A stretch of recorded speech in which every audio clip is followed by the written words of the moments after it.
அன்பான மாணவர்களுக்கு வணக்கம்.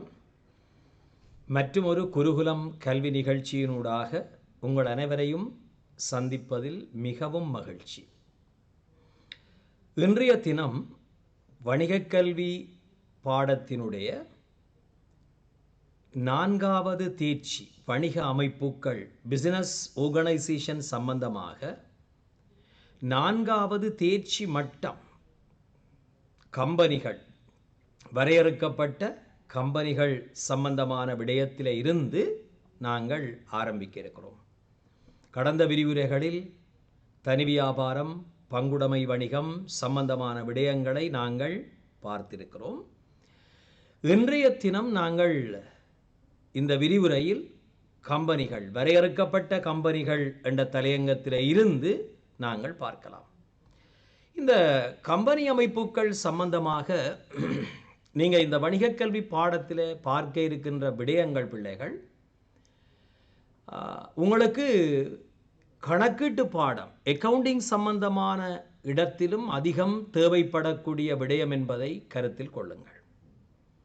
கணக்கீட்டு பாடத்திலும் உங்களுக்கு அதிகம் பயன்படக்கூடியது என்பதை நீங்கள் கவனத்தில் கொள்ளுங்கள். ஆகவே இந்த கம்பெனியில் நாங்கள் பார்க்க போகிற விடயங்களை நீங்கள் மிக நிதானமாக பாருங்கள். ஏனென்றால் உங்களுக்கு கம்பெனி கணக்கு, கம்பெனி அக்கவுண்டிங் படிக்கிற போது இந்த விடயங்கள் உங்களுக்கு தேவைப்படலாம், பயன்படக்கூடியதாக இருக்கும். அவை அதுக்கும் உங்களை நீங்கள் தயார்படுத்தி கொள்ள வேண்டும். நல்லது பிள்ளைகள், கம்பெனிகள் ஏற்கனவே தனி வியாபாரம், பங்குடைமை சம்பந்தமாக கற்று அறிந்த அந்த நொலேஜை வச்சுக்கொண்டு கம்பெனிகள் சம்பந்தமான விடயத்தை நாங்கள் பார்க்க முடியும். கம்பெனி என்றால் என்ன? இந்த கம்பெனி அமைப்புகள் என்பது சட்ட ஆளுமை உடையதும் நட்ட பொறுப்பு வரையறுக்கப்பட்டதுமான வணிக அமைப்புகள். மிக நிதானமாக, மிக கவனமாக பாருங்கள். இலங்கையில் 2007ஆம் ஆண்டினுடைய 7ஆம் இலக்க கம்பெனி சட்டம் நடைமுறையில் இருக்கிறது. அதற்கு முன்னர் 1982ஆம் ஆண்டு 17ஆம் இலக்க கம்பெனி சட்டம் நடைமுறையில் இருந்தது. இந்த சட்டங்களின் அடிப்படையில் கம்பெனி என்றால் என்ன? சட்ட ஆளுமையுடையதும் நட்ட பொறுப்பு வரையறுக்கப்பட்டதுமான வணிக அமைப்புகள் கம்பெனி. இந்த இடத்தில் எங்களுக்கு ஒரு சின்ன தெளிவு வேணும். கூட்டுறவு நிறுவனங்களும் கூட்டுத்தாபனங்கள், அரச கூட்டுத்தாபனங்களும் கூட சட்ட ஆளுமையுடையவை, நட்ட பொறுப்பு வரையறுக்கப்பட்டவை.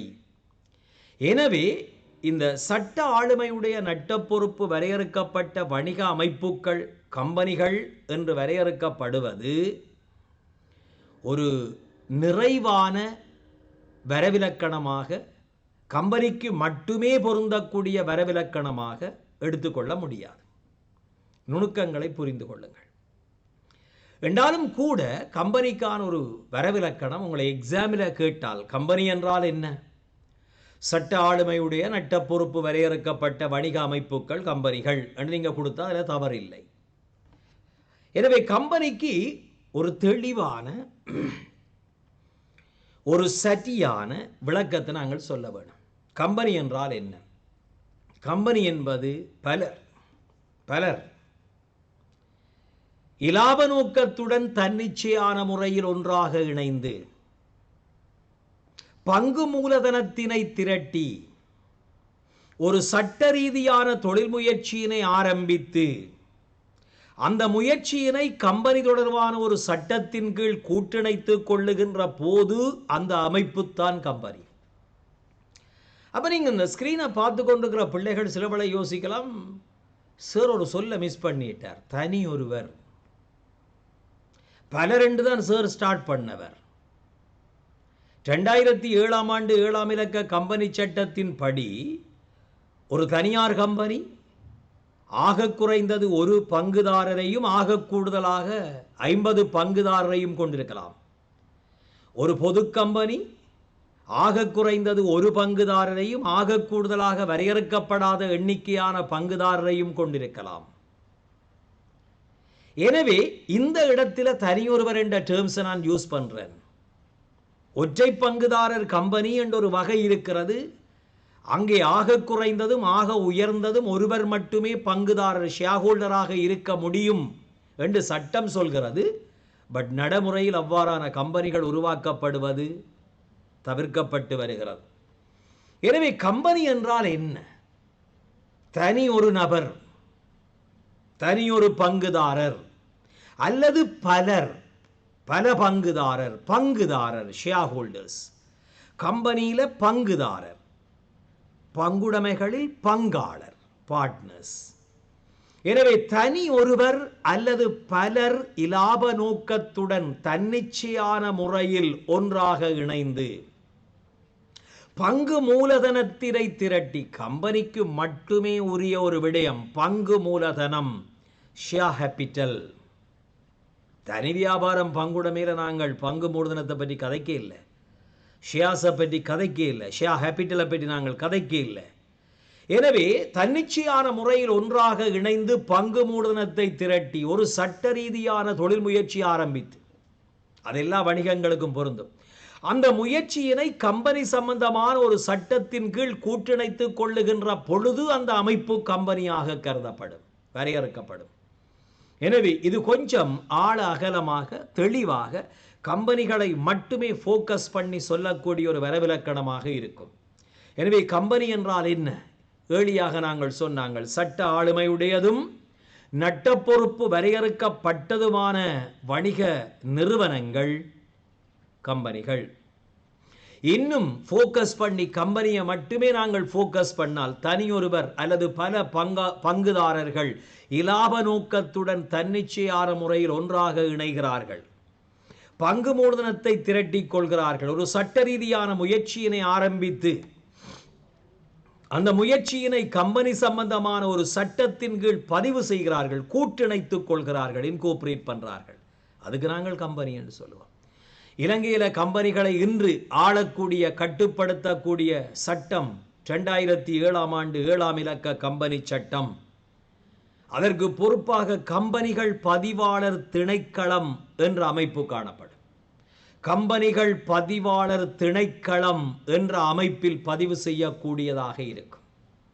எனவே கம்பெனி என்ற வரவிலக்கணம் தெளிவாக உங்களுக்கு தெரியும்.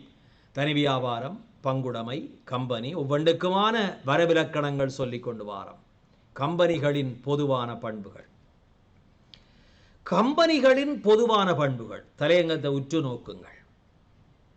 சொந்த கம்பெனி அல்லது தனியார் கம்பெனி என்ற ஒரு வகை இருக்கிறது, பொது கம்பெனி என்ற ஒரு வகை இருக்கிறது, வரையறுக்கப்பட்ட பொது கம்பெனி.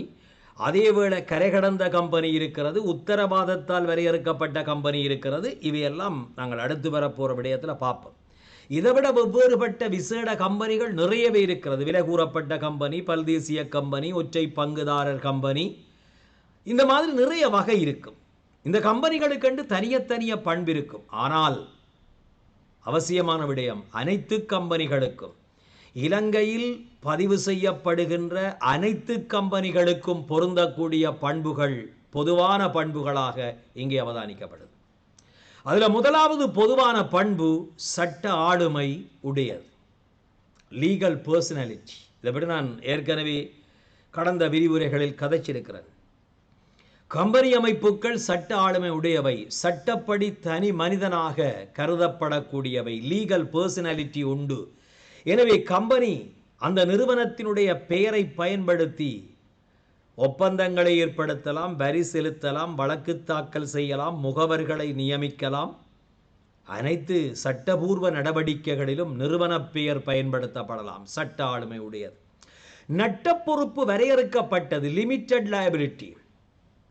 கம்பெனி அமைப்புகளில் இருக்கக்கூடிய பங்குதாரர்களின் நட்ட பொறுப்பு வரையறுக்கப்பட்டது, நட்ட பொறுப்பு வரையறுக்கப்பட்டது. சொந்த சொத்துக்களை பங்குதாரர்கள் இழக்க வேண்டி வராது. எவ்வாறு நட்ட பொறுப்பு வரையறுக்கப்படும்? இரு முறைகளில். ஒன்று பங்கு மூலதனம், அதன் அடிப்படையில். 2 உத்தரவாதத்தின் அடிப்படையில். 2 விதமாக நட்ட பொறுப்பு வரையறுக்கப்படும். எனவே கம்பெனிகள் அனைத்தும் பொறுப்பு வரையறுக்கப்பட்டவை. 3வது பங்கு மூலதனத்தை கொண்டவை, ஷேர் கேபிட்டல் என்று சொன்னான்.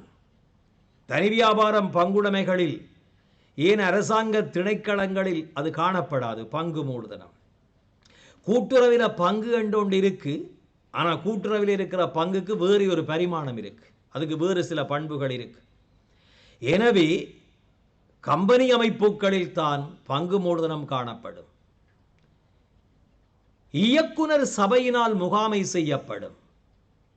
பணிப்பாளர் சபை, board of directors, directors board, கம்பெனிகளுக்குரிய தனித்துவமான பண்பு. கூட்டுத்தாபனங்களிலும் பணிப்பாளர் சபை இருக்கிறது வேறு விதமாக. கூட்டுறவு நிறுவனங்களில் பணிப்பாளர் சபை இருக்கிறது வேறு விதமாக. கம்பெனிகளின் பணிப்பாளர் சபை என்பது தனித்துவமானது. நிர்வாகம் என்ற தலையங்கம் கம்பெனிக்குள்ள வரும்போது பார்க்கலாம்.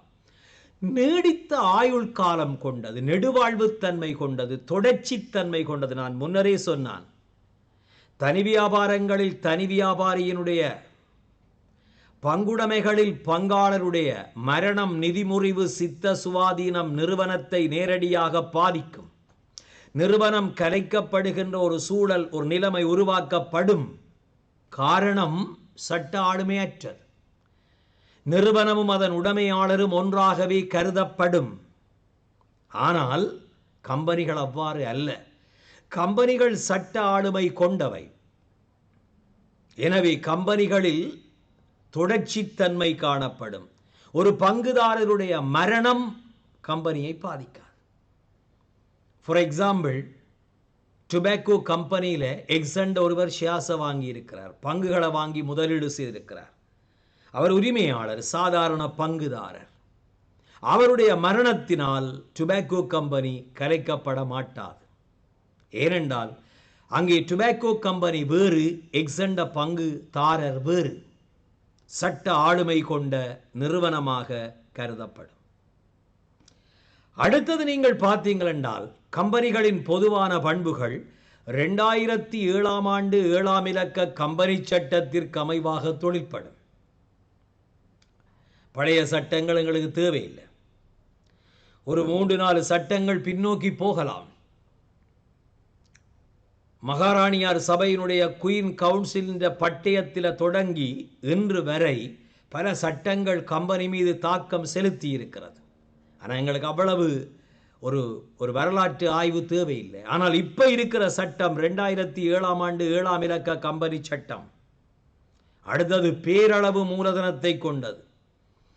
தனி வியாபாரம் பங்குடைமைகளில் மூலதனம் என்பது ஒன்றில் தனி வியாபாரியால் இடப்படும், அல்லது பங்காளரால் இடப்படும், அல்லது குறிப்பிட்ட அளவு புறத்து பொறுப்புகள், கடன்கள் பெறப்படும். ஆனால் கம்பெனி அமைப்புகள் என்பது பங்கு மூலதனம், தொகுதி கடன் மூலதனம், வணிக பத்திரங்கள், இதைவிட பல்வேறுபட்ட கடன்கள், இவ்வாறான மூலதனத்தை எல்லாம் கொண்டது இந்த கம்பெனிகள். கணக்கு வைப்பு, கணக்காய்வு நடவடிக்கைகள் சட்டப்படி மேற்கொள்ளப்பட வேணும்.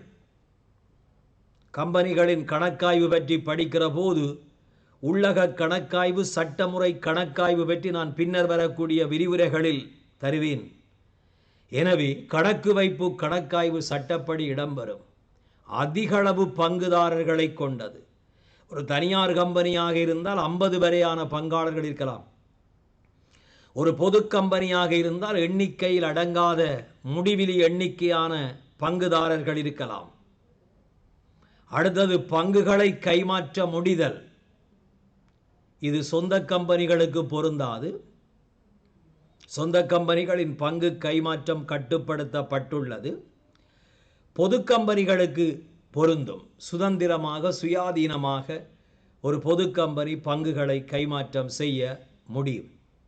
எனவே பிள்ளைகள், கம்பெனி அமைப்புகள் என்று பார்க்கின்ற போது, அடுத்து நான் அங்கால தான் போகிறோம். கம்பெனிகளின் வகைப்படுத்தல், கம்பெனி சட்டத்தின் படி நிறைய வகையான கம்பெனிகள் நடைமுறையில் காணப்பட்டாலும் கூட எல்லா விதமான கம்பெனிகளுக்கும் பொருந்தக்கூடிய பொதுவான, சரியான, அடிப்படையான பண்புகள் பார்த்து முடிச்சிருக்கிறோம். கம்பெனிகளின் பொதுவான பண்புகள். தொடர்ந்து 2007 ஆண்டு 7 இலக்க கம்பெனி சட்டத்தின் படி இலங்கையில் உள்ள கம்பெனிகளை எவ்வாறு வகைப்படுத்தலாம்? 2007 ஆண்டின் 7 இலக்க கம்பெனி சட்டத்தின் படி இலங்கையில் உள்ள கம்பெனிகளை எவ்வாறு வகைப்படுத்தலாம்? அப்படி வகைப்படுத்துகின்ற போது ரெண்டாக நாங்கள் வகைப்படுத்துகிறோம் பிள்ளைகள். நட்டப்பொறுப்பு என்ற காரணியை பேசிக்காக வச்சுக்கொண்டு, ஒன்று வரையறுக்கப்படாத கம்பெனிகள், அன்லிமிட்டெட் கம்பெனி. அடுத்தது வரையறுக்கப்பட்ட கம்பெனிகள், லிமிட்டெட் கம்பெனி. வரையறுக்கப்பட்ட கம்பெனிகளில் எவ்வாறு பொறுப்பு வரையறுக்கப்படுகிறது என்பதன் அடிப்படையில் இரண்டாக பிரிக்கலாம். ஒன்று பங்குகளால் வரையறுக்கப்பட்ட company, limited by share capital. அடுத்தது உத்தரவாதத்தால் வரையறுக்கப்பட்ட company, limited by guarantee. Limited by share capital, limited by guarantee. அந்த லிமிட்டெட் பை கரண்டி என்றது வர வேணும். அடுத்தது பங்குகளால் வரையறுக்கப்பட்ட கம்பெனிகள் தான் பொதுவாக வரையறுக்கப்பட்ட கம்பெனிகள். மூன்றாக வகைப்படுத்தப்படுகிறது சொந்த கம்பெனிகள், தனியார் கம்பெனி என்று சொல்லுவோம். பொது கம்பெனிகள், பகிரங்க கம்பெனி என்று சொல்லுவோம். கரை கடந்த கம்பெனிகள், கடல் கடந்த கம்பெனிகள், ஓப்சோ கம்பெனி, ஓவர்சீஸ் கம்பெனி என்று சொல்லுவோம். இந்த வரிப்படம் ஃபைனல் எக்ஸாம் பேப்பர் கேள்வி. கம்பெனிகளின் பாகுபாட்டு வகை வரிப்படம் 2007ஆம் ஆண்டு 7ஆம் இலக்க கம்பெனி சட்டப்படியான இந்த கம்பெனியின் வகைப்படுத்தல் வரிப்படம் எக்ஸாம் பேப்பர் கேள்வி. சிலவேளை கோடிட்ட இடங்கள் போடுகின்ற போது பிள்ளைகள் மிக நிதானமாக பார்க்க வேணும். கம்பெனிகளின் பிரதான வகைகள் டேஷ் டேஷ்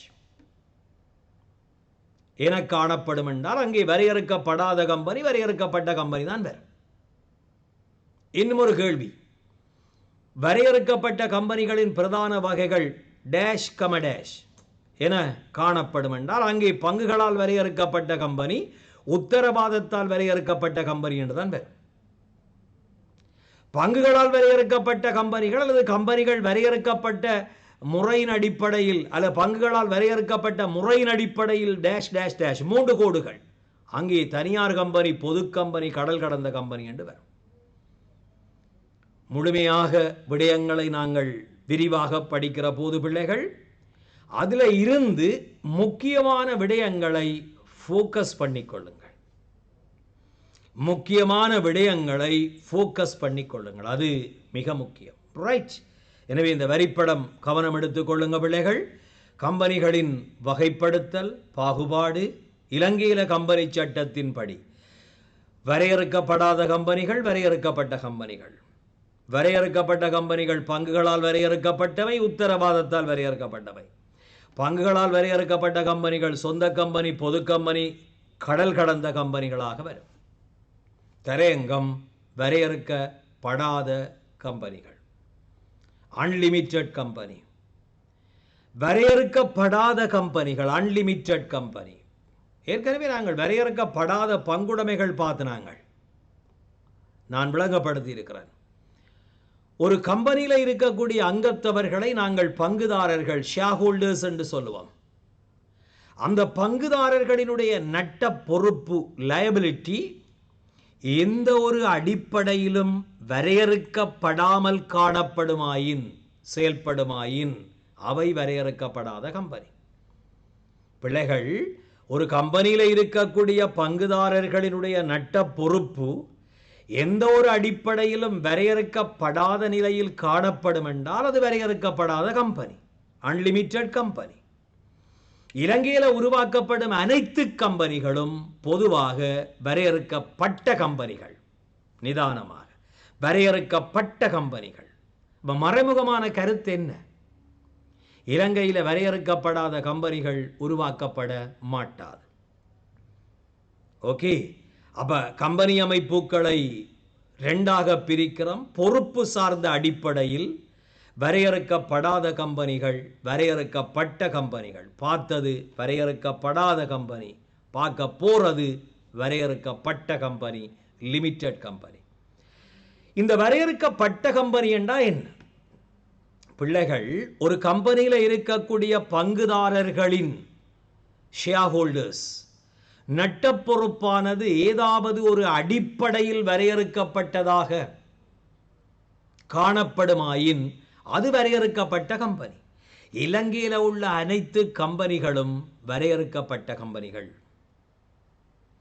இந்த கம்பெனிகள் எவ்வாறு பொறுப்பு வரையறுக்கப்படுகிறது என்பதன் அடிப்படையில் கம்பெனிகளை ரெண்டா பிரிக்கலாம்.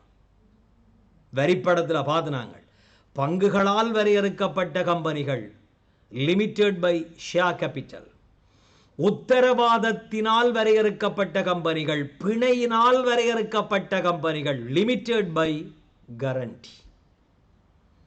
எனவே வரையறுக்கப்பட்ட கம்பெனிகள் என்பது ஒரு கம்பெனியில் இருக்கக்கூடிய பங்குதாரர்களின் நட்ட பொறுப்பானது ஏதேனும் அடிப்படையில் வரையறுக்கப்பட்டதாக காணப்படுமாக இருந்தால் அது வரையறுக்கப்பட்ட கம்பெனி. ஒரு கம்பெனியில் உள்ள பங்குதாரர்களின் நட்ட பொறுப்பு இரு முறையில் வரையறுக்கப்படலாம்.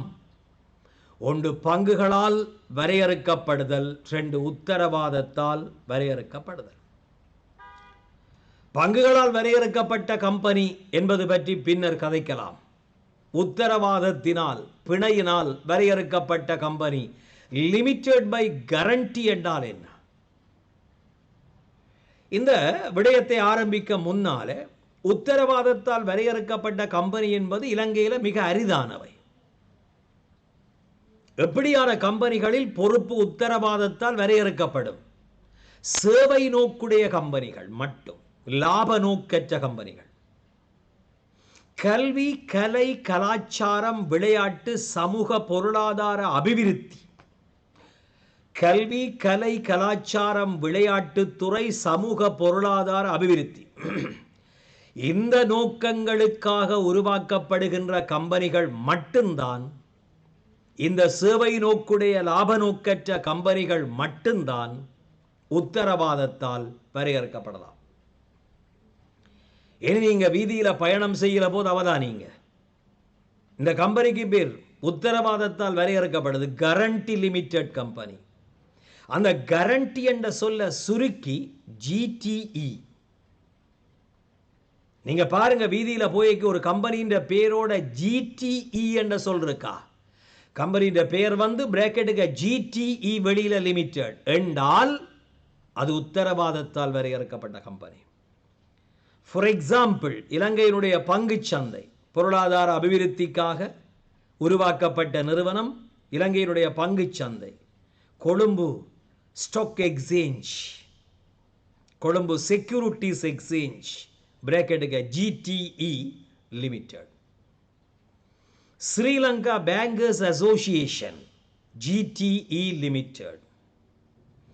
Association of accounting technicians GTE limited. கல்வித்துறை, வங்கித்துறை, அதே போல பொருளாதார அபிவிருத்தி துறை சார்ந்த ஒரு சில கம்பெனிகள், சேவை நோக்கு உடைய லாப நோக்கு அற்ற கம்பெனிகள் மட்டும்தான் உத்தரவாதத்தால் வரையறுக்கப்படும்.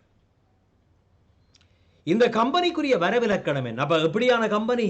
லிமிடெட் பை கேரண்டி என்று பார்த்திருக்கிறோம். இந்த கம்பெனியினுடைய வரவிலக்கணம் என்ன? ஒரு கம்பெனியில உத்தரவாதத்தால் பொறுப்பு வரையறுக்கப்பட்டிருக்குமாக இருந்தால் அந்த கம்பெனியினுடைய அங்கத்தவர்களின் பங்குதாரர்களின் நட்ட பொறுப்பு அவர்கள் அந்த நிறுவனத்திற்கு பங்களிப்பு செய்த மூலதன பங்களிப்பை விட, கொள்வரவு செய்த பங்குகளின் பெறுமதியின் அளவினை விட அவர்களால் ஏற்றுக்கொள்ளக்கூடிய நட்டத்தொகையினுடைய அளவு உயர்வாக இருக்கும். அந்த கம்பெனி தொழிலை முடிவுறுத்தும் போது, கலைக்கப்படும் போது, பங்குதாரர் ஒவ்வொருவரும் ஏற்றுக்கொள்ள வேண்டிய நட்ட பொறுப்பினுடைய அளவு அந்த பங்குதாரர்களால் வழங்கப்பட்ட மூலதனம் அல்லது கொள்வனவு செய்த பங்குகளின் பெறுமதியை விட அதிகமாக நட்ட பொறுப்பு ஏற்றுக்கொள்ளப்பட வேண்டி இருக்கும். இதுக்கு பெயர்தான் பிணையால் அல்லது உத்தரவாதத்தினால் வரையறுக்கப்பட்ட கம்பெனி. எனவே இந்த கம்பெனிகள் நிச்சயமாக லாப நோக்க கம்பெனிகளாக இருக்க வாய்ப்பில்லை. லாப நோக்கற்ற சேவை நோக்குடைய கம்பெனிகள் தான் உத்தரவாதத்தால் பொறுப்பு வரையறுக்கப்படும். உத்தரவாதத்தினால் பொறுப்பு வரையறுக்கப்பட்ட கம்பெனிகளின் பண்புகள் என்ன? உத்தரவாதத்தினால் பொறுப்பு வரையறுக்கப்பட்டுள்ள கம்பெனிகளினுடைய பண்புகள் என்ன? சேவை நோக்குடையது, லாப நோக்கற்றது. கல்வி, கலை, கலாச்சாரம், விளையாட்டு, சமூக பொருளாதார அபிவிருத்தி நோக்கம் கொண்டது. இந்த கம்பெனியில கிடைக்கின்ற லாபம் அந்த கம்பெனியின் பங்குதாரர்கள் அங்கத்தவர்களுக்கு பகிர்ந்து வழங்கப்படுவதில்லை. இந்த கம்பெனியில நிதியாண்டுதோறும் கிடைக்கிற லாபம் அந்த கம்பெனியின் அபிவிருத்திக்காக மீள் முதலீடு செய்யப்படும், ரீஇன்வெஸ்ட்மெண்ட். இந்த கம்பெனியில பங்குதாரற்ற இழிவளவு எண்ணிக்கை 2, உயர்ந்தளவு எண்ணிக்கை முடிவிலி, வரையறை இல்லை, அன்லிமிட்டட். இந்த கம்பெனியை பொதுமக்கள் அடையாளப்படுத்துவதற்காக ஸ்கிரீனை பாருங்கள், கம்பெனியினுடைய பெயரோட கரண்டி லிமிடெட், ஜிடிஇ லிமிடெட் என்ற பதம் காணப்படும். எனவே உத்தரவாதத்தால் வரையறுக்கப்பட்ட கம்பெனி என்பது கம்பெனி கலைக்கப்படும் போது அந்த பங்குதாரர் ஏற்றுக்கொள்ள வேண்டிய நட்டத்தொகை கம்பெனி உருவாக்கப்படும் போதே, பங்குதாரர் இணைக்கப்படுகின்ற போதே நிர்ணயிக்கப்பட்டிருக்கும். இதுதான் உத்தரவாதத்தால் வரையறுக்கப்பட்ட கம்பெனி. மிக நிதானமாக எக்ஸாம் பேப்பர் கேள்வி 2 எக்ஸாம்பிள் தந்திருக்கிறேன். Colombo stock exchange GTE limited, GTE guarantee என்பதனுடைய சுருக்கம். Sri Lanka bankers association GTE limited. Company இந்த உத்தரவாதத்தால் வரையறுக்கப்பட்ட கம்பெனியினுடைய பண்புகள் பற்றி சொன்னான். லிமிடெட் பை கரண்டி கம்பெனியினுடைய பண்புகள் சொன்னான். சேவை நோக்கம் கொண்டது, அங்கத்தவர் எண்ணிக்கை மினிமம் 2 மேக்சிமம் வரையறுக்கப்படவில்லை, லாபம் அங்கத்தவர்களுக்கு பகிர்ந்தளிக்கப்படுவதில்லை, அந்த லாபம் நிதியாண்டு தோறும் கம்பெனியின் அபிவிருத்திக்காக மீள் முதலீடு செய்யப்படும், கம்பெனி கலைக்கப்படும் போது ஏற்றுக்கொள்ள வேண்டிய நட்டத்தொகை ஒவ்வொரு பங்குதாரராலும் முன்னரே ஏற்றுக்கொள்ளப்படும் அல்லது வரையறுக்கப்பட்டிருக்கும், கம்பெனியின் பெயருடன் ஜிடிஇ லிமிடெட், கரண்டி லிமிடெட் என்ற டேர்ம்ஸ் காணப்படும். இதுதான் உத்தரவாதத்தால் வரையறுக்கப்பட்ட கம்பெனி. அடுத்தது பங்குகளால் வரையறுக்கப்பட்ட கம்பெனி சம்பந்தமாக முதலாவது வகை பார்க்க போறோம். எனவே கம்பெனிகள் நட்ட பொறுப்பு வரையறுக்கப்படுகின்ற முறையின் அடிப்படையில், கம்பெனிகளில் நட்ட பொறுப்பு வரையறுக்கப்படுகின்ற முறையின் அடிப்படையில் ஒன்று உத்தரவாதத்தால் வரையறுக்கப்பட்ட கம்பெனி, இன்னொன்று பங்குகளால், பங்கு மூலதனத்தால் வரையறுக்கப்பட்ட company, limited by share capital. பங்குகளால், பங்கு மூலதனத்தால் வரையறுக்கப்பட்ட company, limited by share capital. அந்த விடயத்தின் அடிப்படையில் கம்பெனிகள் 3 வகை. ஒன்று தனியார் கம்பெனிகள் அல்லது சொந்த கம்பெனிகள், பிரைவேட் கம்பெனி. பொது கம்பெனிகள் அல்லது பகிரங்க கம்பெனிகள், பப்ளிக் கம்பெனி. கரை கடந்த கம்பெனிகள் அல்லது கடல் கடந்த கம்பெனிகள், ஓப்சோ கம்பெனி அல்லது ஓவர்சீஸ் கம்பெனி. இந்த தனியார் கம்பெனியில தனியார் என்ற சொல்லும் பொது கம்பெனியில பொது என்ற சொல்லும் எதை கருதுகின்றது? எக்ஸாம் பேப்பர் கேள்வி பிள்ளைகள், ஃபைனல் எக்ஸாம். தனியார் கம்பெனியில தனியார் என்ற சொல்லினுடைய அர்த்தம், அந்த கம்பெனி பங்குகளை பொதுமக்களுக்கு வழங்க முடியாது. உறவினர்கள் நண்பர்களுக்கு தேவை என்றால் வழங்கலாம், உறவினர் நண்பர்களால் இணைந்து உருவாக்கப்படலாம். எனவே தனியார் கம்பெனியில் தனியார் என்ற சொல்லின் அர்த்தம், தனியார் என்பது பொதுமக்களுக்கு பங்கு வழங்க முடியாத கம்பெனி, வரையறைகளை கொண்ட கம்பெனி. பொது கம்பெனியில் பொது என்பதனுடைய அர்த்தம், பொதுமக்களுக்கு பகிரங்கமாக முன் விவரணம் என்ற ஆவணத்தை வெளியீடு செய்து பங்கு வழங்கலில் ஈடுபட அனுமதியுள்ள கம்பெனி என்ற அர்த்தம். எனவே இந்த சொந்த கம்பெனி அல்லது தனியார் கம்பெனி சம்பந்தமாக 2007ஆம் ஆண்டினுடைய 7ஆம் இலக்க கம்பெனி சட்டம் என்ன விதிமுறைகள், இந்த கம்பெனியினுடைய என்ன பண்புகள் சொல்லப்படுகிறது, என்ன ஏற்பாடுகள், பண்புகள் என்ன? ஒரு விடயத்தை அன்பான பிள்ளைகள் கவனித்துக் கொள்ளுங்கள். நான் இந்த விரிவுரையில் உங்களோட இருக்கிற பொழுது, இதில் நாங்கள் கடந்த விரிவுரைகளை நாங்கள் முழுமையான ஸ்க்ரீனுக்கூடாக உங்களுக்கு தந்திருக்கிறோம். இந்த முறை நாங்கள் உங்களுக்கு அந்த எழுத்துக்கள் தெளிவாக தெரியட்டும், எங்களுடைய முகங்களை விட வணிகக் கல்வியினுடைய பாட விடயங்கள் உங்களுக்கு தெரியட்டும் என்றதுக்காக ஸ்க்ரீனில் தொடர்ச்சியாக காண்பிக்கிற விடயங்கள் தேவையான அளவு ஸ்லைட்ஸுகள் உங்களுக்கு தரப்பட்டிருக்கிறது. விடயங்கள் இன்னும் ஆழ அகலமாக நான் உங்களுக்கு கதைச்சு கொண்டிருக்கேன். இப்போ சற்று முன்னர் ஒரு விடயம் நான் கதைச்சினான். தனியார் கம்பெனிகளில் தனியார் என்பதும் பொது கம்பெனியில் பொது என்பதும் என்ன அர்த்தம்? Final exam paper business studies கேள்வி இது இந்த ஸ்லைடில் இல்லை. அப்போ நீங்கள் என்ன செய்ய வேணும்? குறிப்பெடுத்து கொண்டிருக்க வேணும். தொலைக்காட்சியில் இந்த கல்வி ஒளிபரப்பு போகின்ற போது அதை பார்த்து குறிப்பெடுக்கலாம். அல்லது இந்த விடயங்களை நீங்கள் யூடியூப்பில் பார்க்கிற போதும் கூட மேலதிகமாக நான் உரையாடுகின்ற கதைக்கிற விடயங்கள் எல்லாத்தையுமே புத்தகமாக, டியூட்டாக, நோட்ஸாக, ஸ்லைட்ஸாக தர முடியாது. அந்த விடயங்கள் கூட எக்ஸாம் பாயிண்டில் அவசியமாக இருக்கும் என்பதை கருத்தில் கொள்ளுங்கள். நான் கடந்த விரிவுரைகளில் சொன்னான், அட்வான்ஸ் லெவல் என்பது தேடி படித்தல், சுயமாக படித்தல் என்ற பரிமாணங்களை கொண்டது. ஏனென்றால் பல்கலைக்கழக தெரிவுக்கான ஒரு போட்டி பரீட்சை 3,30,000 40,000 பிள்ளைகளை எக்ஸாம் எடுத்து ஒரு 30,000 31,000 32,000 பேர், ஒரு 10% மாணவர்கள் மேக்சிமம் பல்கலைக்கழக வாய்ப்பு. எனவே அந்த போட்டி பரீட்சை என்ற காரணத்தால் மிக நிதானமாக, மிக கவனமாக அவற்றை நீங்கள் அவதானிக்க வேண்டும். ஆகவே வணிகக் கல்வி விளங்கி படிக்க வேண்டிய, விரும்பி படிக்க வேண்டிய ஒரு பாடம் என்பதை மீண்டும் மீண்டும் வலியுறுத்தி கொண்டிருக்கிறேன். எனவே சொந்த கம்பெனிகள் இது ஒரு முக்கியமான விடயம். அடிக்கடி எக்ஸாம் பேப்பர் கேள்வி. தனியார் கம்பெனிகள், அதன் பண்புகள், அதன் அனுகூலங்கள், பிரதிகூலங்கள். பொது கம்பெனிகள், அதன் பண்புகள், அனுகூலம், பிரதிகூலம், அதன் பொருளாதார முக்கியத்துவங்கள்.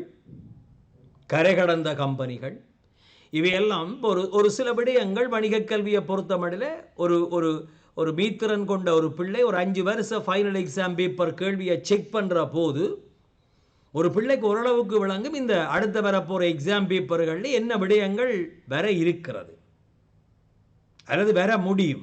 ஒரு ஃபோக்காஸ் பண்ணுறது, ஒரு எதிர்வு கூறலை செய்கிறது. ஆனால் இந்த விடயம் எதிர்வு கூறலே செய்யாமல் அடிக்கடி எக்ஸாமில் வார விடயம் என்று நாங்கள் கடந்த காலத்தை வச்சு ஊகித்து கொள்ள முடியும். எனவே சொந்த கம்பெனி 2007ஆம் ஆண்டு 7ஆம் இலக்க கம்பெனி சட்டத்தின்படி சொந்த கம்பெனியினுடைய பண்புகள் என்ன? முதலாவது பண்பு, பங்குதாரர்களின் இழிவளவு எண்ணிக்கை 1, மினிமம் ஒருவர், ஆகக்கூடிய உயர்ந்தளவு எண்ணிக்கை 50. பழைய கம்பெனி சட்டத்தில் இழிவளவு வேறையாக இருந்தது. நான் அந்த எண்ணிக்கையை சொல்ல வேண்டாம், ஏனென்று கேட்டால் குழப்பங்கள் வரக்கூடாதுக்காக. இப்போ இருக்கிறத தெரிஞ்சு கொள்வோம். உயர்வளவு 50 தான், மாற இல்லை. எனவே 2007ஆம் ஆண்டு 7ஆம் இலக்க கம்பெனி சட்டத்தின் படி ஒரு தனியார் கம்பெனியின் இழிவளவு பங்குதார் 1, உயர்ந்தளவு 50. அப்போ நீங்கள் திருப்பி என்ன நோக்கி ஒரு கேள்வியை கேட்கலாம், அல்ல உங்களுக்குள்ள நீங்கள் ஒரு கேள்வியை கேட்டு பார்க்கலாம், ஒருவர் கம்பெனியை உருவாக்க முடியுமா? சட்டம் சொல்லுது, நடைமுறை சாத்தியம் இல்லை. அதனால தான் என்னுடைய டெஃபினிஷனில் பலர் என்று ஆரம்பித்து அதை திருப்பி ரிப்பீட் பண்ணேக்கி ஒருவர் அல்லது பலர் என்று ஒரு வியாக்கியானம் கொடுத்து அதில் இருக்கக்கூடிய உள்ளடக்கத்தை, உண்மைத்தன்மையை உங்களுக்கு சொன்னார். 2வது, பங்குகளையும் கடன் பத்திரங்களையும் பொதுமக்களுக்கு வழங்கீடு செய்ய முடியாது. கடன் பத்திரம் என்றது தொகுதி கடன் பத்திரத்தை நீங்க கருதலாம், அதை சொந்த கம்பெனி வழங்கவே முடியாது. பங்குகளை ஒரு சொந்த கம்பெனி உறவினர்கள், நண்பர்களுக்கு வழங்க முடியும். ஒரு சொல் பாவிச்சிருக்கிறன், பொதுமக்களுக்கு பொது வழங்கீடு செய்ய முடியாது. Public issue.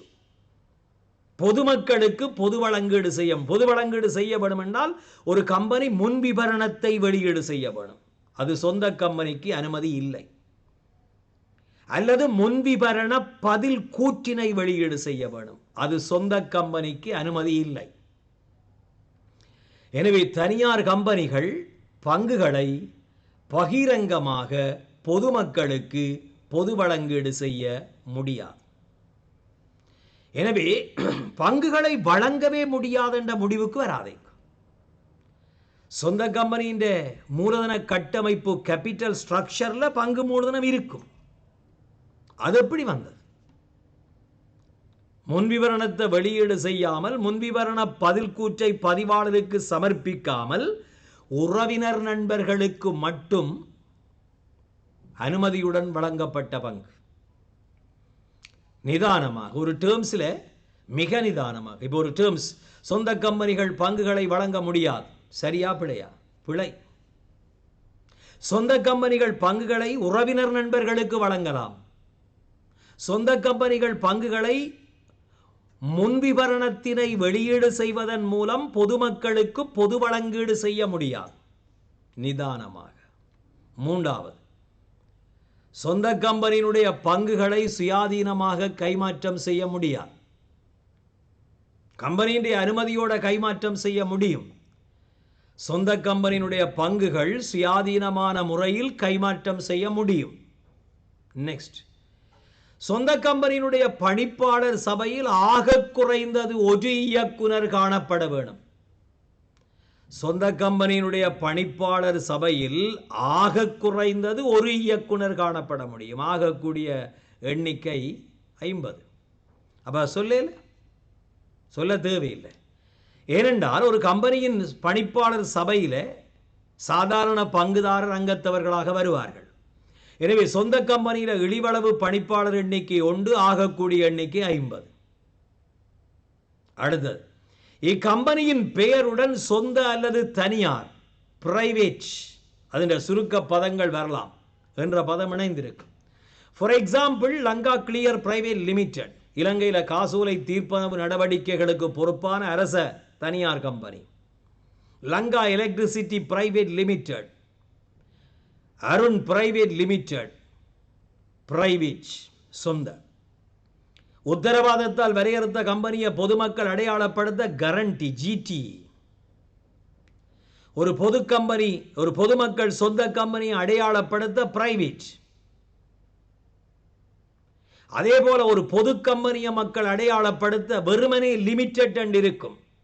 அந்த பொது கம்பெனி விலை கூறப்பட்ட கம்பெனி என்றா பிஎல்சி லிமிடெட் என்று இருக்கும். பொது கம்பெனி பற்றி பார்க்கிற போது அது கதைக்கலாம். எனவே சொந்த கம்பெனியினுடைய பண்புகள் எவை அப்படி என்று கேட்டால், சொந்த கம்பெனியினுடைய பங்குகள் அங்கத்தவர் பங்குதாரற்ற இழிவளவு எண்ணிக்கை 1, உயர்வளவு எண்ணிக்கை 50.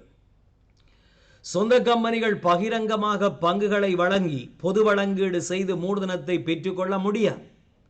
பங்கு வழங்கல் கட்டுப்படுத்தப்பட்டுள்ளது.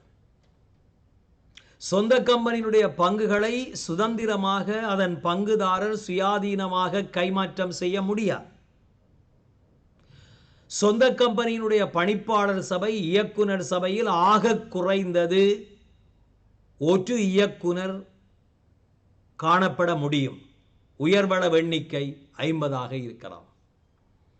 சொந்த கம்பெனியின் பெயரை மக்கள் அடையாளப்படுத்த அந்த கம்பெனியினுடைய பெயருடன் பிராக்கெட்டுகளை சொந்த அல்லது தனியார் பிரைவேட் பிவிடி பிடிஇபி என்ற பதங்கள் இணைக்கப்பட்டதாக இருக்கும். இது சொந்த கம்பெனியினுடைய பண்புகளாக வரும்.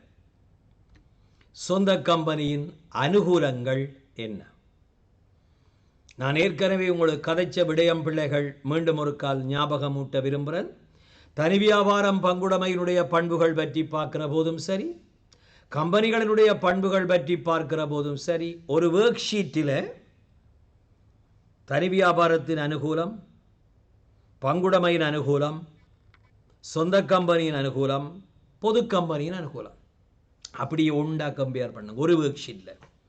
அதே போல் தனி வியாபாரத்தின் வரையறைகள், குறைபாடுகள், பிரதிகூலங்கள், பங்குடைமையின் வரையறைகள், சொந்த கம்பெனியின் வரையறைகள், பொது கம்பெனியின் வரையறைகள் ஒரு ஒர்க் ஷீட்டில் ஒர்க் பண்ணுங்க.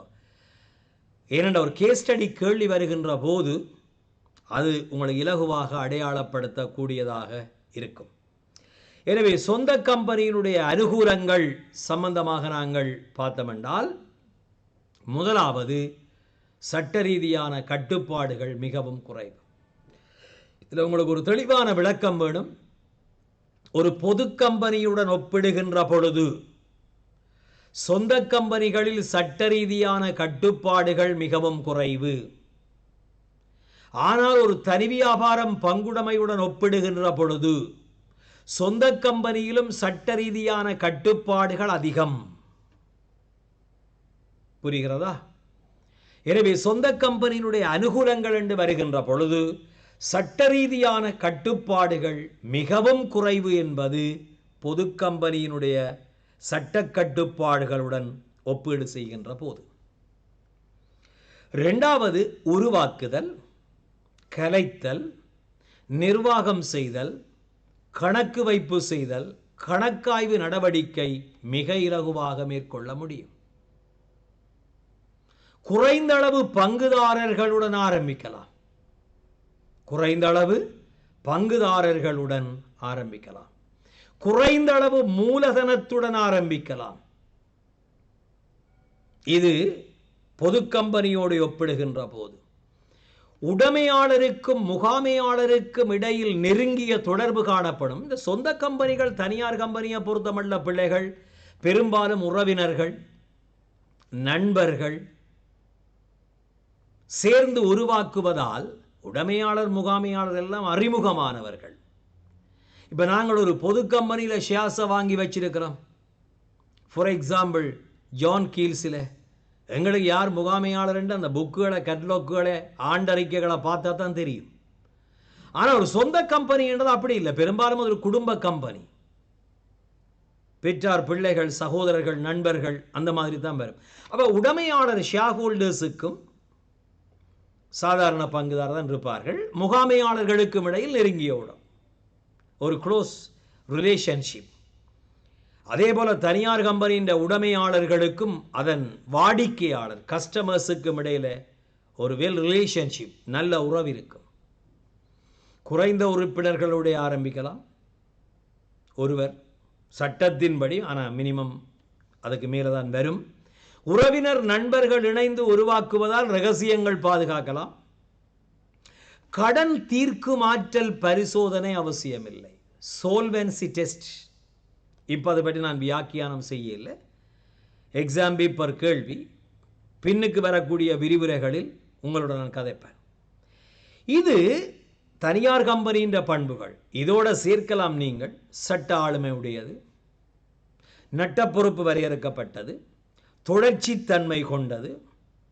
இது முன்னுக்கு கொண்டு போய் எழுத முடியாது. நீங்கள் இப்போ தனியார் கம்பெனியினுடைய பண்புகள் என்று உங்களை எக்ஸாமில் கேட்கிற போது பிள்ளைகள், நீங்கள் கொண்டு போய் சட்ட ஆளுமை உடையது, நட்ட பொறுப்பு வரையறுக்கப்பட்டது, தொடர்ச்சி தன்மை கொண்டது, அதை கொண்டு போய் முன்னுக்கு எழுத முடியாது.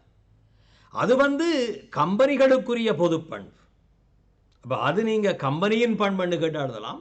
அடிஷனலாக நீங்கள் சேர்க்கிற போது தான், நான் அதை இங்கே சேர்க்க இல்லை, ஸ்லைடில் சேர்க்க இல்லை. சட்ட ஆளுமை உடையது சொந்த கம்பெனியின் பண்பு.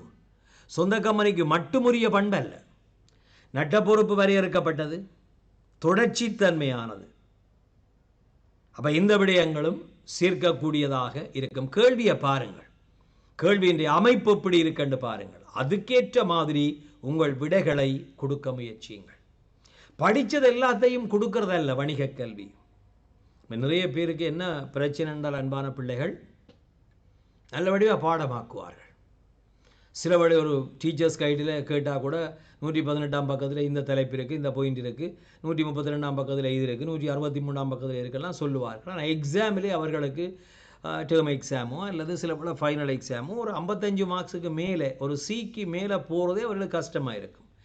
ஹார்ட் ஒர்க்ன்றது வேணும், ஆனால் அது ஸ்மார்ட் ஒர்க்காக இருந்தால்தான் சக்ஸஸ் வரும். அட்வான்ஸ் லெவலை பொறுத்தமல்ல ஹைலி காம்படிஷன், கடுமையான போட்டி, அதெல்லாம் சரி. ஹார்ட் ஒர்க் பண்ணணும், கூடுதல் நேரம் படிக்கணும், நிறைய நித்திர முழிக்க வேணும். நான் வழக்கமாக சொல்லுவேன், அட்வான்ஸ் லெவலில் வெற்றி பெற வேணும் என்றால் பசித்திரு. அளவுக்கு அதிகமாக சாப்பிடாது என்றும் சொல்லலாம், கல்வி பசியோட இரண்டும் சொல்லலாம். பசித்திரு, விழித்திரு. விழித்திரண்டா நித்திர கொள்ளாமல் இரண்டும் சொல்லலாம். வெற்றியை நோக்கி விழிப்போட இரண்டும் சொல்லலாம். தனித்திரு. தனித்திரு என்றால் தனிமேல இருந்து படியென்றும் சொல்லலாம். ஒரு நூலகம் மாதிரி தனியாக இருந்து சைலண்டாக இருந்து படியென்று சொல்லலாம். நீ தனித்துவமானவனாக இரு, தனி பண்புகளை கொண்டவனாக இரு. எனவே பசித்திரு, விழித்திரு, தனித்திரு, வெற்றிகள் உன்னை நோக்கி வரும். இந்த மூண்டையும் செய்ய நாங்கள் பெரும்பாலும் விரும்புகிறே இல்லை. இப்போ உங்களோட மொழியில் சொன்னால் பசித்திரு. இப்போ 3 வேளை சாப்பாடை நாங்கள் இப்போ COVID-19 வீட்டை இருக்கிறதாலே 6-7 வேளையாக மாற்றி போட்டோம். சில பேர் கொலஸ்ட்ராலும் சுகரும் கூடினதான் மிச்சம், வெயிட்டும் கூடி போச்சு கிலோ கணக்கில். எனவே ஒரு முக்கியமான விடயம் பசித்திரு. அட்வான்ஸபிள் ஹைலி காம்படிஷன் பிள்ளைகள், ஹைலி காம்படிஷன் பார்த்துருக்கிறேன், இத்தனை வருஷங்கள் பார்த்துருக்கிறோம். சில பிள்ளைகள் இந்த மூண்டையும் கடைப்பிடிப்பார்கள். பசித்திருக்கிறது, விழித்திருக்கிறது, மணிக்கூட்டு முள்ள நீங்கள் கண்ட்ரோல் பண்ண வேணும். நேரத்துக்கு ஏற்ற மாதிரி நீங்கள், நான் இப்படித்தான் 10 மணிக்கு தூங்குவேன், 6 மணிக்கு எழும்புவேன், 8 மணித்தியாலம் நித்திர கொள்ளுவேன், காலையில் 7 மணிக்கு சாப்பிடுவேன், 12:30க்கு சாப்பிடுவேன், இரவு 7 மணிக்கு சாப்பிடுவேன். இப்படியெல்லாம் வரையறைகளை போட்டு வச்சுக்கொண்டு அட்வான்ஸ் லெவலில் சாதிக்கலாம். இன்றைக்கு ஒர்க் இருந்தால் விடிய காலம் 2 மணிக்கு இருந்து படிக்க வேண்டி வரும். இன்றைக்கு சில வேளை கொஞ்சம் உடல் களைப்புன்னா 7 மணிக்கு தூங்க வேண்டி வரும். மணிக்கூட்டு முள்ள நீங்கள் கண்ட்ரோல் பண்ண வேணும். அப்போ தான் உங்களுக்குரிய வாழ்க்கை, உங்களுக்குரிய வெற்றி உருவாக்கப்படும்.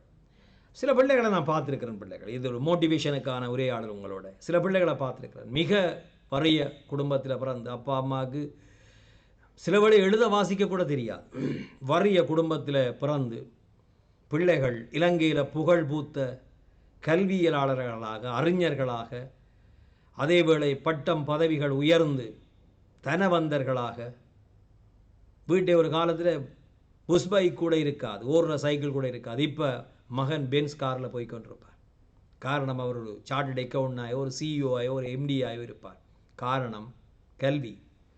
எனவே அடுத்தடுத்த வருஷங்கள் எக்ஸாம் எடுக்க போகிற நீங்கள் சாதிக்க வேண்டுமென்றால் இந்த மூண்டையும் கடைப்பிடியுங்கள். எனவே நீங்கள் பார்த்து கொண்டிருக்கிற விடயம் தனியார் கம்பெனியினுடைய அனுகூலங்கள். தொடர்ந்து வருகிறது தனியார் கம்பெனிகளினுடைய பிரதிகூலங்கள் என்ன?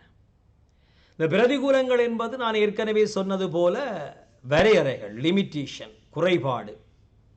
பிரதிகூலம் என்ற சொல் காலங்காலமாக நாங்கள் பயன்படுத்தி கொண்டு வரதாலே எக்ஸாம் பேப்பர்களையும் அந்த விடயங்களை பயன்படுத்துகிறார்கள். நல்ல சொல் வரையறை, லிமிட்டேஷன். அந்த நிறுவனத்தின் வெற்றியின் மீது தடைகளை விளைவிக்கின்ற காரணிகள். அதை நாங்கள் டிஃபெக்ட்ஸ் என்று சொல்லலாம், அல்லது லிமிட்டேஷன் என்று சொல்லலாம், டிஸ்அட்வான்டேஜ் என்று சொல்லலாம். முதலாவது, உறுப்பினர்களின் உச்ச எண்ணிக்கை 50ஆக நிர்ணயிக்கப்படுகிறது. அதன் காரணமாக அதிகளவான பங்குதாரர்களை இணைத்துக் கொள்ள முடியாது. இது எதோடு ஒப்பிடப்படுகிறது? பொது கம்பெனியோடு ஒப்பிடப்படுகிறது. சொந்த கம்பெனியை பொது கம்பெனியோடு ஒப்பிடுகிறோம். பொது கம்பெனியில் உச்சளவு பங்காளர் எண்ணிக்கை வரையறுக்கப்படவில்லை, எவ்வளவு பேரும் இருக்கலாம். எனவே ஒரு பொது கம்பெனி அமைப்போடு ஒப்பிடுகிற போது சொந்த கம்பெனியிலே 50 பேர். ஆகவே அதிக மூலதனத்தை திரட்ட முடியாது, அதிக பங்குதாரர்கள் அங்கே வரமாட்டார்கள். ஆனால் ஒரு பங்குடைமையில மேக்சிமம் 20 பேர், ஒரு தனியார் கம்பெனியில் மேக்சிமம் 50 பேர். அப்ப தனியார் கம்பெனியோடு பங்குடைமையோடு ஒப்பிடும் போது தனியார் கம்பெனியில் உறுப்பினர் எண்ணிக்கை அதிகம். ஆனால் பொது கம்பெனியோடு ஒப்பிடுகின்ற போது தனியார் கம்பெனியில் உறுப்பினர் எண்ணிக்கை குறைவு, 50. அதான் நான் ஏற்கனவே சொன்னான். முன்னுக்கு பார்த்த வணிக அமைப்பு வடிவங்களோட பின்னுக்கு பார்க்குற வணிக அமைப்பு வடிவங்களை கம்பேர் பண்ணுங்கள். அப்போ தான் கேஸ் ஸ்டடீஸ், விடய ஆய்வு. இப்போ இன்றைக்கெல்லாம் நீங்கள் பார்க்குறீங்க பிஸ்னஸ் ஸ்டடீஸின் கேள்விகள் ஒரு விடய ஆய்வு பேட்டர்ன், ஒரு விடயத்தை பற்றி தந்து ஒரு தகவல், ஒரு செய்தி, ஒரு கதையை சொல்லி போட்டு அங்கேருந்து வினாக்களை தொடுப்பார்கள். அப்போ அதுக்கு நீங்கள் தயாராகும். எனவே உறுப்பினர் உச்ச எண்ணிக்கை 50 என்ற காரணத்தால் பொது கம்பெனி போல அதிகளவு மூலதனத்தை திரட்டிக்கொள்ள முடியாது. பங்குகளை பகிரங்கமாக வழங்கி மூலதனத்தை பெற முடியாது. பொது கம்பெனியில் பங்கு மூலதனம் என்றால் பெரிய அளவில் இருக்கும். சொந்த கம்பெனிகள் பங்குகளை உறவினர் நண்பர்களுக்கு மட்டும்தான் வழங்கலாம். பங்குகளை பகிரங்கமாக பொது வழங்கீடு செய்ய முடியாது, முன்விபரணத்தினை வெளியீடு செய்ய முடியாது. எனவே பங்கு மூலதனத்தின் அளவு குறைவு. பங்குகளை தன்னிச்சையான முறையில் கைமாற்ற முடியாது. ஒரு பொது கம்பெனியில் நான் பங்கு வாங்கி வச்சிருக்கிறேன், உங்களுடைய அப்பா அம்மா பங்கு வாங்கி வச்சிருக்கிறாங்க, பணம் தேவைப்படும் போது இன்னொருவருக்கு கைமாற்றலாம். வீட்டில் இருந்து கொண்டே ஆன்லைன் மூலமாக பங்குகளை விற்கலாம். ஏடிஎஸ், ஆட்டோமேட்டட் ட்ரேடிங் சிஸ்டம், பிறகு பார்ப்பீங்கள் நிதி முகாமைத்துவத்தில். எனவே சொந்த கம்பெனிகளை பொறுத்த மட்டில் பங்குகளை தன்னிச்சையாக கைமாற்றம் செய்ய முடியாது. கைமாற்றம் செய்யவே முடியாதென்ற முடிவுக்கு வராதேங்க. கம்பெனியின் அனுமதி எடுத்த பிறகு கைமாற்றலாம். 5வது, பங்குகளை பங்குச் சந்தையின் மூலம் பட்டியலிட்டு வியாபாரம் செய்ய முடியாது. இங்கே பங்குச் சந்தை என்பது கொழும்பு பங்கு பரிவர்த்தனை, 2ஆம் தர பங்குச் சந்தை, secondary share market, Colombo securities exchange GD limited.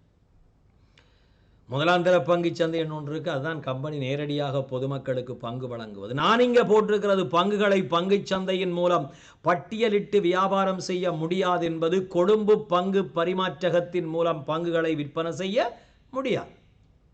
அதுக்குரிய அனுமதி பொது கம்பெனிகளுக்கு மட்டும்தான். அடுத்த பண்பு, தொகுதிக்கடன் பத்திரங்களை வழங்கவே முடியாது. ஒரு கம்பெனி சொந்த கம்பெனியாக தனியார் கம்பெனியாக இருந்தால் டிபெஞ்சர், கம்பெனி பிணைகள், தொகுதிக்கடன் பத்திரங்கள், தன்னிச்சங்கள், தன்னிச்ச கொடி, டிபெஞ்சர், இதை வழங்க முடியாது. கூட்டிணைந்த பிணைகள், கோப்ரேட் பொண்ட், நிறைய பெயர்கள் சொல்லப்படும். கம்பெனிகளை கோப்ரேட் என்று சொல்றதால தொகுதிக்கடனை கோப்ரேட் பொண்ட் என்று சொல்வார்கள். அரசாங்கம் வழங்குறது ட்ரெஸரி பொண்ட் என்று சொல்வார்கள், திரசீரி முறி. இது கம்பெனிகளினுடைய பிணைமுறிகள். தொகுதிக்கடன் பத்திரங்களை சொந்த கம்பெனிகள் வழங்கவே முடியாது, வழங்கவே முடியாது. பொது கம்பெனிகள் பகிரங்கமாக வழங்கலாம். ஆயுள் காலம் ஒப்பீட்டளவில் குறைவு. யாரோடு ஒப்பிடப்பட்டது? பொது கம்பெனியோட. அதிൻ്റെ கண்டினியூட்டி இருக்கு. சட்ட ஆளுமையுடையது, பொறுப்பு வரையறுக்கப்பட்டது. உடைமையாளற்ற மரணம், நிதி முறிவு, சித்த சுவாதீனம் சொந்த கம்பெனியில் எந்த பாதிப்பையும் ஏற்படுத்தாது. ஆனால் அந்த லைஃப், கம்பெனியினுடைய வாழ்நாள் காலம் பொது கம்பெனியோடு ஒப்பிடுகின்ற போது சொந்த கம்பெனியில் குறைவு. கம்பாரிசன், ஒப்பிடுகிறேன். சட்ட பாதுகாப்பு ஒப்பீட்டளவில் குறைவு. யாரோடு ஒப்பீடு செய்யப்பட்டது? பொது கம்பெனியோடு. தேசிய மற்றும் சர்வதேச ரீதியாக விரிவாக்கம் செய்வதில் தடை. ஒரு பொது கம்பெனி பங்குச் சந்தைக்கு வரலாம், பங்குச் சந்தையில் பங்குகளை விற்கலாம், உள்நாட்டவர்கள் வெளிநாட்டவர்கள் அனைவரும் முதலிடலாம். ஒரு பொது கம்பெனி உள்நாட்டில் வெளிநாட்டில் கிளைகளை ஆரம்பிக்கலாம். அதற்குரிய அனுமதிகளை பெற வேணும், அது வேறு ஒரு பக்கம். ஆனால் சொந்த கம்பெனிகள் தேசிய சர்வதேச ரீதியாக தன்னுடைய கடமைகளை, பணிகளை, செயல்பாடுகளை விரிவாக்கம் செய்வதில் தடைகள் காணப்படும். ஒப்பீட்டளவில் இலாப உழைப்பு குறைவு. யாரோடு ஒப்பீடு செய்யப்பட்டது? பொது கம்பெனியோடு ஒப்பீடு செய்யப்பட்டது. எனவே மீண்டும் மீண்டும் உங்களுக்கு ஞாபகப்படுத்துகிற அன்பான பிள்ளைகள், தனி வியாபாரத்தின் அனுகூலம், பங்குடைமையின் அனுகூலம், கம்பெனியின் அனுகூலம், அதில் சொந்த கம்பெனியின் அனுகூலம், பொது கம்பெனியின் அனுகூலம், நாளையும் ஒரு ஒர்க் ஷீட்டில் போடுங்கள், கம்பேர் பண்ணுங்கள். 4 நிறுவனத்தின் வரையறைகள், பிரதிகூலங்களை ஒரு ஒர்க் ஷீட்டில் போடுங்கள், ஒப்பீடு செய்யுங்கள். இதுதான் ஈஸியானவே, இதுதான் சரியானவே. எனவே கம்பெனி அமைப்புகள் சம்பந்தமான விடயங்கள் பார்த்து கொண்டிருக்கிற பிள்ளைகள், இன்றைய விரிவுரையில் இதுவரை நீங்கள் கம்பெனிகள் சம்பந்தமான விடயங்களில் சொந்த கம்பெனி என்றால் என்ன, சொந்த கம்பெனியினுடைய அனுகூலங்கள் என்ன, சொந்த கம்பெனியினுடைய பிரதிகூலங்கள் என்ன என்ற விடயங்களை பார்த்திருக்கிறோம். இன்னும் ஒரு விரிவுரையில் பொது கம்பெனிகள் சார்ந்த விடயத்துடன் உங்கள் அனைவரையும் நான் மீண்டும் சந்திப்பேன். அனைத்து அன்பு பிள்ளைகளுக்கும் இனிய வணக்கம். மீண்டும் சந்திப்போம். நன்றி.